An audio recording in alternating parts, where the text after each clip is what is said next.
গত কয়েক বছর আগে আমাদের বাড়িতে জায়গা জমি নিয়ে ভাগ হয়েছিল, বাট আমাদের পাশের প্রতিবেশী যারা ওরা হচ্ছে যে আমাদের ভাগ মানছে না। ওরা ওদের সীমানায় ওরা দেওয়াল দিছিল, একটা ওদের সীমানা প্রাচীর করছিল। হচ্ছে যে ওরা সীমানা প্রাচীর ঘর করার সময় ওরা সীমানা প্রাচীর ওদের দেওয়াল ভেঙে ফেলছে।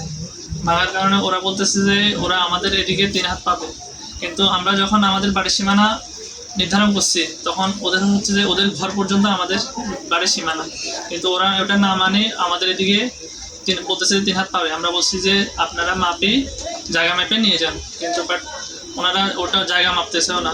ইভেন আমরা গত 10/6/2026 আমরা থানাতে একটা অভিযোগ করছি। অভিযোগ করার পরে ওরা থানা থেকে কল গেছে, ওরা কল ধরে নেয়। মিঠু, তারপর হচ্ছে যে এম এ হান্নান, তারপর হচ্ছে যে ফরাদ, তারপর হচ্ছে জাহিদ,